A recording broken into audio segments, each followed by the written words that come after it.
યશુદાન ગઢવીએ પ્રધાનમંત્રી નરેન્દ્ર મોદી અને અમિત શાહને જાહેર મંચથી પડકાર ફેંક્યો છે। હાલમાં આમ આદમી પાર્ટી પરિવર્તન લાવો ખેડૂત બચાવો યાત્રા કરી રહી છે। યાત્રા દરમિયાન આપના પ્રદેશ અધ્યક્ષ યશુદાન ગઢવીએ પ્રધાનમંત્રીને પડકાર ફેંક્યો છે। નમસ્કાર, હું છું ચંદ્રિકા પુત્રી નિરાલી। आओ सांभळीए યશુદાन गढ़वीए શું કહ્યું। तो खंभाड़ियानी जनता ने मारे केवू छे मित्रों, वेपारी समाज ने केवू छे, तमाम ज्ञाति जाति नानी समाज ने केवू छे, दलित समाज ने केवू छे, बधा समाजों ने मारे एटलू केवू छे के मने खबर छे क्यांक बधा लोकोने मारी जेम हिम्मत न होय। અમે તો કફન બાંધીને નીકળેલા છીએ, મોરે મોરો દેવા માટે તૈયાર છીએ સાહેબ, કોઈના બાપની બેસાડાબારી નથી। અને એટલું નહીં, આજે નરેન્દ્ર મોદી અને અમિત શાહની સામે કોઈ ચૂંચા નથી કરી શકતો, ત્યારે તમારો આ ભાઈ ખંભાળિયાનો લાલ અને તોરે મોરો પડકારે છે। આ વાત એટલા માટે કહેવી પડે કે બધાની આટલી હિંમત ન હોય। અમે તો બધું જોઈ લીધું છે, કરી શું લેશે વતીનભાઈ, જેલમાં નાખશે, એનાથી વધારે શું કરશે, બીજી કોઈ તાકાત નથી। પણ ઘણાને બિચારાને જેલથી ડર હોય। પ્રવીણભાઈ હમણાં ગયા, મને કે જેલમાં બહુ આનંદ હતું, મને કે 108 દિવસ આમ અઘરા પડે પણ આમ શાંતિ પાછી। મેં કીધું મને 15-20 દિવસ મોકલો ને, થાકી બહુ જાઉં છું ફરી ફરીને યાર, બહુ થાક લાગે છે।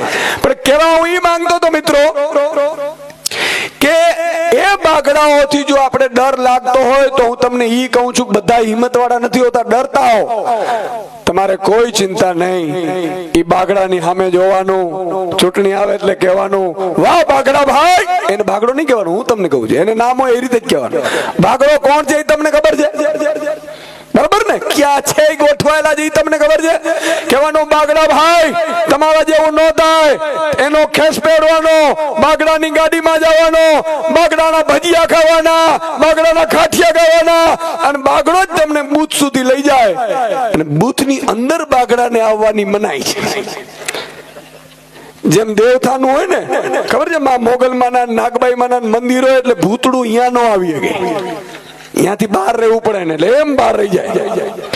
પણ એ બાગડું આમ તમારાથી અલગ પડે ને, તમે બૂથમાં જાઓ એટલે બાગડા વાળું બટન નહીં દબાડવાનું, અને બાગડાને વારવા વાળું એટલે કે ઝાડુનું બટન દબાવજો। જેમ ભૂત છે ચોટલી પકડતા આમ કરીને સાફ થઈ જાય, એમ ઉડું છું તમે બહાર નીકળશો ને એટલે બાગડા બધા સાફ હશે। એક વાર આમ આદમી પાર્ટીની સરકાર આવી ગઈ પછી બાગડાઓને તમારા પગમાં ન નાખીએ ને તો ફટશે અમે રાજનીતિમાં આવ્યા ન આવ્યા સાહેબ। અને એટલું નહીં, આ થાંભલા જે બધા નાખે છે બેફામપણે, કંપનીઓ જે દાદાગીરીઓ કરે છે, તમને આશ્ચર્ય થશે। આજે ગોપાલભાઈ ઇટાલિયાએ વિધાનસભામાં પ્રશ્ન પૂછ્યો છે મિત્રો, તમને જાણીને આશ્ચર્ય થશે। બધાય કાન આ બાજુ રાખજો, બરોબર, બે કાન ચડાવીને રાખજો। ખબર છે, બહુ અગત્યની વાત હોય ને એટલે બે કાન આમ ચડાવીને સાંભળું તો બધું સાંભળે, બેવા ઉભા થઈએ। તો મિત્રો આજે બહુ મોટો ખુલાસો થયો છે વિધાનસભાના ગૃહમાંથી। આપણા જામનગર ધારાસભ્ય ગોપાલભાઈ ઇટાલિયાએ છોતરા પાડી દીધા એવો ખુલાસો કર્યો છે। ખુલાસો ઈ છે કે દ્વારકા જિલ્લાની, જામનગર જિલ્લામાં અને બધામાં આ થાંભલાવાળામાં તમને ખબર પોલીસ આવી જાય છે, હાલો હાલો નીકળો નીકળો આવે છે ને, પોલીસ આવી જાય બેફામપણે। ઈ પોલીસ કંપનીઓ વાળા વેચાતી લે છે। તાળી પાડો,